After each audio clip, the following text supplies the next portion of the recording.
Be inspired, supported, and empowered. This is the Global Healthy Living Foundation podcast network.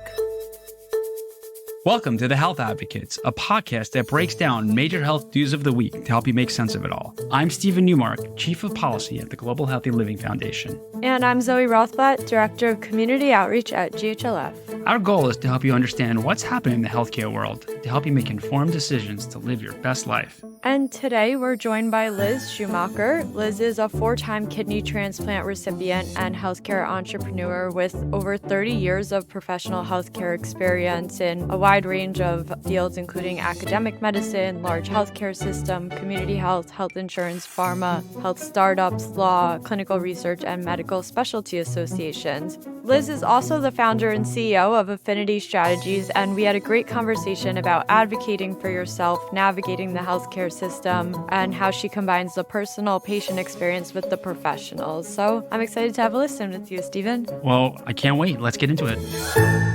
Hi, Liz. Welcome to the Health Advocates. Thank you. I'm really happy to be here today. Awesome. Well, why don't you start off by introducing yourself to our listeners? Sure. Hi there. My name is Liz Schumacher, and I am a 4-time kidney transplant recipient. I've been a patient living with chronic illness since I was 10 years old. So 42 years I've been a patient advocate. Well, I'm excited to talk to you today about your journey and also, I guess, how you've grown, part of that health journey into a business. But maybe let's start from the beginning. Can you talk to us about the beginning of your journey and finding out you have a chronic illness and what that was like for you? I was diagnosed with acute glomerulonephritis. I was quite young and wasn't able to play my typical sports like I normally did. I just didn't feel well. So my parents took me to the doctor, and after lots of tests, they ultimately realized, or came to the conclusion, I should say, that I had acute glomerulonephritis. So my kidneys were basically failing, and nobody could determine what caused it. It was just something idiopathic. Within a few months, I was one of the youngest patients the University of Wisconsin hospital had ever had with kidney disease that appeared like mine.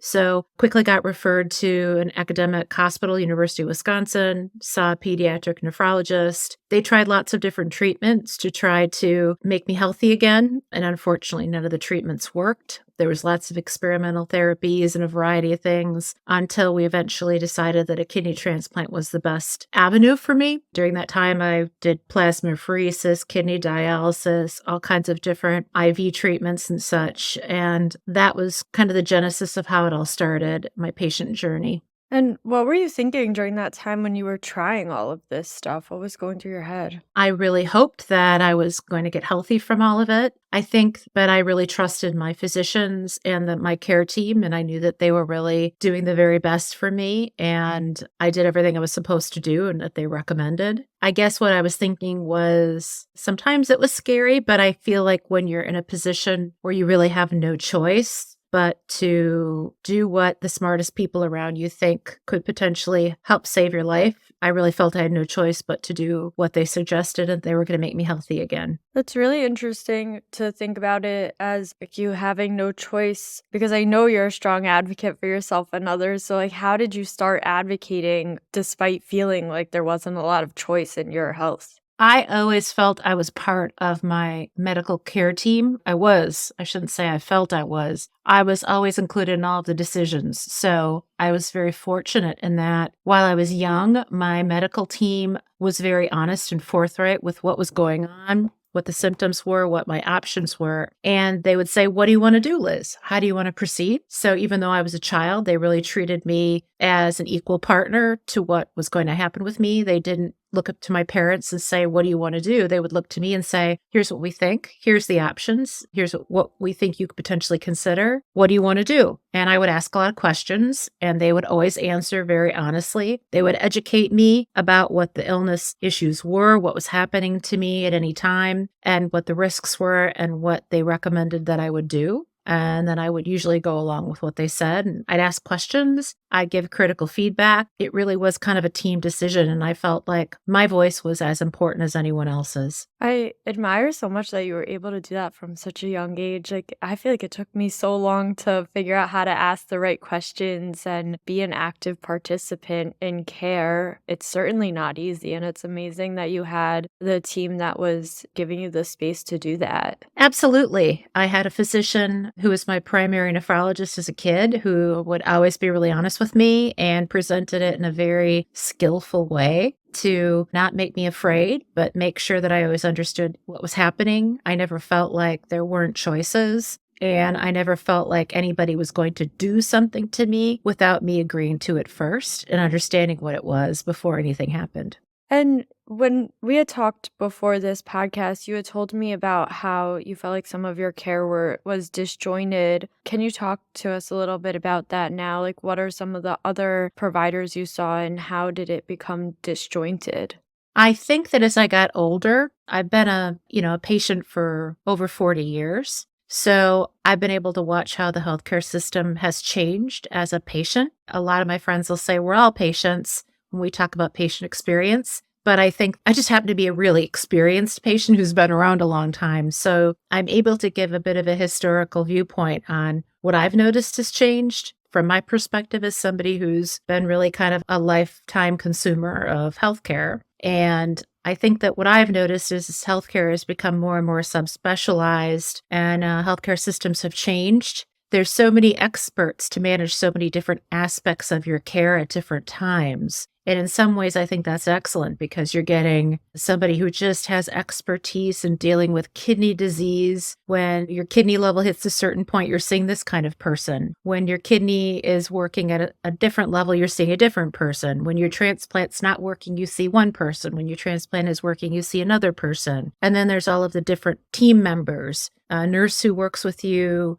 shortly before you have your transplant, a nurse who works with you after your transplant to help manage you. So there's a lot of different people who are highly specialized with different sort of time points in your medical journey. While I think a lot of that is really excellent, and as a business owner myself, I see the scalability of that. So you're really building expertise at certain places and points. I also think it can sometimes leave the patient wondering, like, okay, who do I go to for what? Because as your medical situation is changing, when do you move from one caregiver to another caregiver who has certain expertise? And that is where I think being a really strong patient advocate and educated, informed patient, it really matters so that you can be paying attention to that and you can be raising your hand and saying, wait a minute, what about this? I think we're missing this. Just those natural things that fall through the cracks. Some of that feels a little disjointed to me as an adult, and I think it's just a reflection of medicine changing. But that continuity of care throughout the whole process, from my vantage point, I am the only person who's really managing that continuity and knows the details intimately. And did you ever get just like tired of like, I don't know, like being the sick kid and advocating and trying to put together all this disjointed care? I think as a kid, it didn't feel as disjointed, quite frankly, as it does now as an adult, because I think as a kid, there were fewer people taking care of me. So maybe back in the day when I was younger, my transplant surgeon would have more of a say in the transplant medications I'm taking post-transplant. I would still see him in clinic, things like that. As an adult now, my transplant surgeon is seeing me right before transplant, giving me the transplant or doing the surgery after he's following me for a while, but pretty quickly I'm then handed off to a transplant nephrologist. So all these different people managing certain aspects of where my healthcare is, I'm certain improves my long-term outcomes. But the transitions in care from one point to the next is where I think you really have to pay close attention as a patient, because I feel what I have experienced as an adult is there are nuances and things that just get missed as you have more people seeing you and taking care of you that you know. Or sometimes everyone might be so focused on your numbers and where you're at and holding steady, but you have to really advocate for yourself on your symptoms and your side effects. Like, hey, I might be on dialysis right now and my numbers are steady and my blood pressure is steady and all these things that we want to keep steady medically, but I feel terrible and I'm nauseous. And the nausea medications are not working. what else can we try? Standing up for yourself to make sure that you're maintaining your overall health as your health continues to change in the aspects that are outside of the things that your physician or nurses might do. Yeah, I think that's excellent advice. It's so interesting because, like, typically in the chronic illness journey, I guess outside of transplant, like, most people have this one specialist or maybe two specialists if they have multiple chronic diseases. But, like, for each specialist they see, it's like really that one. And once you like them, you kind of want to stick with them for life and hang on to them tight. But for you, it sounds like you don't really get the opportunity to do that, to have that, like, one person that you know is really looking over your case. And it just sounds like it's challenging enough navigating your disease with that one person. And I can't even imagine how challenging it is, like you're saying, to just keep getting passed around and feel like just like so lost in the system of it all. I'm at a point now where I'm pretty stable. So I'm at one place now in my healthcare where I have one transplant nephrologist who really it manages me and I have that continuity. But I would say I'm also, in my 50s now. So there are other medical things, menopause, general healthcare issues. There are different complexities as you get older that you keep layering onto your disease. So managing all of those things becomes, I think, more complex, and it becomes something you as a patient have to be paying attention to and that you need to find the right people to help you with. So you don't just become identified as somebody who just has a kidney transplant to be managed. You also have all these other things. Maybe you have blood pressure issues. Maybe you have gynecological issues. And I think some of that's the really exciting thing about medicine is people are living longer and longer with chronic illnesses, but we're still just normal people who need our normal health care to be treated. And that sometimes is something I think you really have to stand up for so that you aren't sacrificing feeling great on a normal basis like most people would be. You're not just about your transplant or your disease. You're also about all the other things, the side effects of the medicines you take, the other medical complexities that happen with age, those sorts of things. I think we're in a different place now than we used to be with that as medicine advances. And we had talked a little bit about this in our previous conversation, especially through the lens of COVID and just being so mindful. Of course, March 2020 hit and everyone was mindful, but there was an extra layer for people with chronic illness. And you were talking about as a transplant patient, how COVID really, really changed your life. Can you talk to us about that? For sure. When COVID started, I owned my own company and we closed the office immediately. I think some of my employees didn't totally want to do that before people really realized how serious it was. But we closed our office pretty quickly and I was isolated pretty much until September, October of this year. I would get out in the world and do some things. If I want to go to Costco, I was going to go to a certain time of day with my N95 mask. I certainly wasn't going to get on an airplane. I gave up a lot of holidays with my family because not only was I immunocompromised as a 4-time transplant patient, my third kidney transplant was also rejecting. So I was very sick. So I really had no choice but to really isolate and have my small bubble. And that was a really hard time, as I know it was for a lot of other people with really vulnerable health issues. And what do you think that people could do to just be more understanding of a situation like that? Like when you have a friend and you explain to them hey, I need to isolate a bit more, and let's say they have a little bit of well, why? It's not a problem anymore. How I know so many in our community are struggling with having that conversation. Do you have any tips for helping people to understand? I would say the kind of tips that I would have, you just kind of have to rip off the Band-Aid, I think. And I remember when COVID started, I talked to a few of my physicians and people I trusted. And pretty quickly, I looked at my husband and I said, I feel like I'm going to be the boy in the bubble, like the 1980s, 70s movie with John Travolta. And that's really what it was. And I remember saying to my husband, this is going to be survival of the fittest. I'm going to be at the bottom of the food chain on this. I'm going to have to be so careful. It was very hard. And I feel like it changed a lot of my friendships and relationships. There are people who just kind of disappeared during that time to have come back into my life now. And I try to be gracious with people and understand where they're coming from. Their experience is very different than mine. But I certainly, it was heartbreaking for me because I feel like there were some people who truly just didn't get it. And those are the moments you have to say, how can they get it? They've never had somebody in their life or themselves who are going through what I'm going through. So in those cases, I just, kind of step back a little bit and I really put my energy and efforts into those who did understand and were really my support people and the people who got it. But it was very hard, I think. Yeah. Well, you also said something that stuck with me about how there were some positives that came out of it, like learning not to spread yourself too thin just because you were doing less and realizing that that's giving you more energy.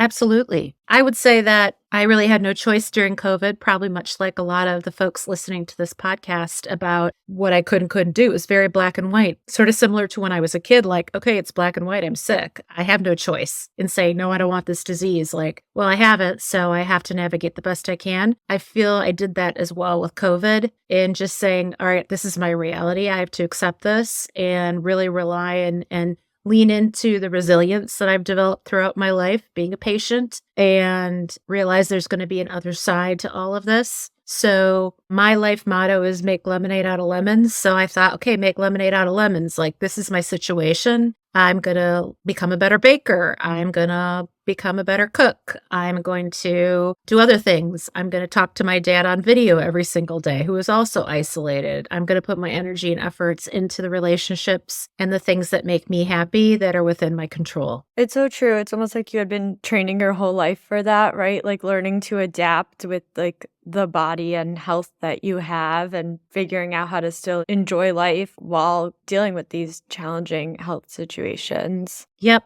100%. Being an entrepreneur, I grew up in a family of entrepreneurs, and owning my own business during COVID was actually such a blessing because I had the ability to control my schedule and where I worked, and I had a wonderful team who supported me, and I supported them. That really made a difference, and I think the resilience I've developed from being a patient and frankly being an entrepreneur and starting my own business, when I had my moments where I was feeling kind of sorry for myself, I'd say, I can do this. Like, I could do this. I've been through worse. So, one of the things I always rely on when I have to do something I don't want to do is remembering what it was like to have a fistula in my arm when I was younger for dialysis. 3 times a week, having somebody put 2 big needles in your arm to dialyze. I would go through a little mental exercise whenever I started dialysis. 1, 2, 3, okay, the needle goes in. I would just kind of remind myself during the hard times, okay, you could do this. 1, 2, 3, now do it. 1, 2, 3, make the phone call. 1, 2, 3, go out and walk. Like, do what you have to do to get through. Wait, that's so funny. Whenever I give myself my injections, I have like myself or a friend count down from 5. It's just like the 5, 4, 3, 2, 1, do the injection. There's something about like counting yourself in. It's like a little moment of hype and like you have no choice. You're doing it because it's going to help you get better. 100%. You have no choice. It's like, I sometimes think about, not to be grim, but okay, at some point, it's like when you know you're going to die, that's going to happen to all of us at some point. And if you know it's going to be happening, there's nothing you can do to control this. So at a certain point, you learn how to accept and be resilient about it and find peace. And it's the same as being diagnosed with a serious disease. Accept it, make the best of it, or anything hard in life. Yeah, finding your peace is such an important piece of the patient journey. But going back to what you said, you mentioned you're an entrepreneur. Can you tell us about the business that you started? I started a company called Affinity Strategies 10 years ago, and we manage medical specialty associations and patient communities, really medical and patient communities who need organizational management, structure, fundraising, organization, engagement, all of that sort of thing. And I started the business because I had worked for multiple medical associations professionally. I was former legal counsel at the American Medical Association. I had been a healthcare lobbyist for many years and felt that having worked in associations for so long, I felt that I could bring a different perspective and way of doing things. So I started my own company and it's been very successful. And it's a pleasure because I get to work with academic physicians and academic medical people every day who are the people I really kind of grew up with. So they're my people. Well, congratulations on your business. And I think you said 10 years. That's pretty awesome to look back at a decade. How do you bring your patient experience into what you do? I would say that when I am pitching clients, I don't hide it. I talk about it. In fact, I've recently rebranded my business to say the patient is our purpose. We have a new website coming out that's going to reflect a lot of that because really the reason medical associations exist or patient coalitions or most healthcare, any kind of healthcare community really is to improve patient outcomes and patient care. At the end of the day, it's really quite simple in my mind. So I've really narrowed in on what that focus is. And when I'm meeting with potential new clients, I embrace it and I talk about it because I think it shows that we authentically really care about what we're doing. And we aren't just there to be doing a job. We're also there to be helping the people that we work with advance medicine and advance research. So I embrace it. I talk about it. And I think it inspires some of my clients. I think it also makes them understand that I understand the world they're coming from and the difficult kind of things that they have to see and deal with every day, having been a patient who's been on the other side of what they do every day in their jobs. So it builds an immediate connection, I think. Yeah, I was about to ask, like, what the response is like when you start sharing. Like, do you find people are surprised, or it's mostly just like, or you're saying, like, oh, it's so nice to have someone who gets it? I think that a lot of people really appreciate it. I think a lot of the academic medicine physicians I work with who are doing research and spending so much of their lives trying to find cures for all different kinds of diseases, often they're really blown away, like, whoa, you've had 4 transplants? Oh my God, really? Like they're kind of sometimes in shock. I think there's some clients who are like, well, that's great. I know something else about her, but can she really execute on delivering what we need for our organization? I've never been greeted with anything negative. I don't think it's ever really been used against me in any bad way. When I was sick, my clients were amazing. They would send me texts, notes. They were on my contact list when my husband would let people know how things were going. So they were really pretty incredible. That's amazing to hear. Like, I'm just smiling listening to you. Like, I feel like the patient community and just like health community can be so welcoming and supportive. And while it can be scary to start sharing your story, I've noticed that, like, once you do, first of all, like, it gets easier every time. And people typically know someone or themselves have some sort of condition that they're like ready to listen and be there with you. 100%. And I think having a medical condition, I mean, you understand, I understand, we probably subconsciously overperform because we are so resilient. So to us, things that might really get in the way of some people wanting to continue, we just keep like moving ahead. So when sometimes I think it's a little sad, but it works in my favor that when the going gets tough, like that's when I know how to manage crisis. I know how to manage difficult situations. I just move ahead and like get it done. And I think that skill and coping mechanism I learned when I was young has proven to be an incredibly helpful life skill for me that not everybody, quite frankly, has. And it's just innate when you've had to do it your whole life. Yeah, it's true. It's like you have to keep your head up and keep going, because sometimes, like, if you just slip into it and think about it all, like, you'll just slip deep down. And it's like we were talking about this before, like coaching yourself through it, like having others coach you through and like keeping your head up and keep going forward. 100%. Well, Liz, this has been a really great discussion. And the last thing I want to ask you is, what advice do you have for other patients? I do want to talk a little bit about healthcare sustainability. It's one of the things that I'm really interested in at this point in my life as I continue to pay attention to what's going on in the world. And I would say, I think all patients need to be paying attention to sustainability and what's going on with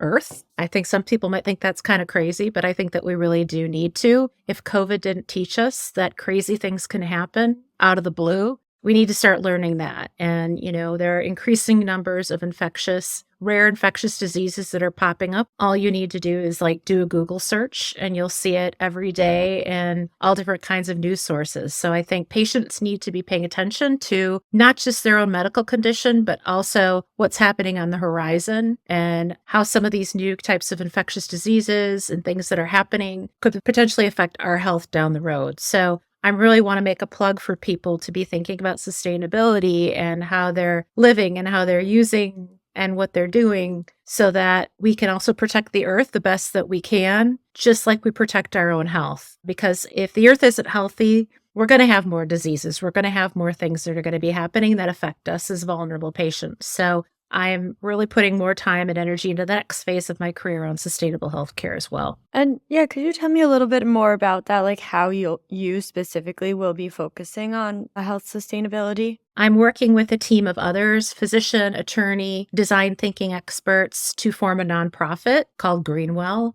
where we will be working together to improve healthcare sustainability. The nonprofit will be very focused on patients and healthcare providers and in improving our experiences. And there will be more information coming as we continue to grow the nonprofit. But I'm very excited about it because my hope is that people like us don't have a life ahead of us of more COVIDs and scary things that come out of the blue. I want to be as prepared, and I want patients to be as prepared and ready to advocate for themselves and their health. And regarding any advice for patients, I have so much advice for patients. I think it's just delving into learning about your disease. I think it's not being afraid to speak up. You know, the whole imposter syndrome thing people talk about. Your voice is the most important at any table where you're discussing yourself. So doing research, asking questions, but making sure that you have a healthcare team who you really, really trust and are really, really smart and listen to you and treat you as an equal so that it really is a discussion about your treatment options and your future together. And if you have any weird gut feeling like your voice is not being included, then you need to speak up, or maybe you need to find another team. But I think that most often it's just speaking up and asking questions and being taken seriously and engaging, because I think I'm here 40 some years later with 4 kidney transplants and thriving and doing well because I have spoken up and I have demanded certain things for my medical care. And I've asked questions and I've been comfortable taking risks. So I think just speak up, ask questions, learn, understand. Also, if you're having symptoms or things from different conditions and treatments you're getting, ask for help. If you have chronic headaches from a medication or GI issues, say, hey, I know that my health has improved, my disease has improved from these medicines, but what can we do about the side effects? Like, demand and ask for the best so that you can live as, quote, normal life that you can that is sufficient for you. Amen to that. It's your body, so ask the questions because you're the one that's going to be living with the symptoms or symptom-free, right? Absolutely. 100%. You have to. And don't be afraid. And if you get some kickback from somebody, just keep pushing it. That's the time to be resilient and think in your mind, what's the worst thing I've been through medically? Okay, like I think about 2 dialysis needles going in my arm. Okay, 1, 2, 3. Just say it. Just do it. Force yourself to do it and say it. Well, thank you so much, Liz, for joining us, sharing your story and about the work that you're doing. Thank you for having me. I hope I didn't say too much, but it's a topic I'm so excited about, and I'm putting more energy and effort into this third act of my career, helping patients. It's really what I think I'm meant to do. So I thank you for letting me join you today. Wow, Zoe, that was a really great interview. Yeah, it was great to talk to Liz. I just appreciated learning from her about how she blends her patient experience with her professional life and how she's just starting to share her story more broadly, and it's going to help so many people. Yeah, totally. And I'm going to cut you off by just diving right into my learning. Just to hear from someone like Liz, who dealt with so much at such a young age, and how she was able to take these experiences and really turn them to be a force for positive good is really just inspiring. Absolutely. Well, we hope that you learned something too. And before we go, we definitely want to encourage everyone to check out all of our podcasts at ghlf.org/listen. Well, everyone, thanks for listening to The Health Advocates, a podcast that breaks down major health news of the week to help you make sense of it all. If you like this episode, please give us a rating, write a review, and definitely hit that subscribe button wherever you listen. I'm Zoe Rothblatt. I'm Stephen Newmark. We'll see you next time. Be inspired, supported, and empowered. This is the Global Healthy Living Foundation podcast network.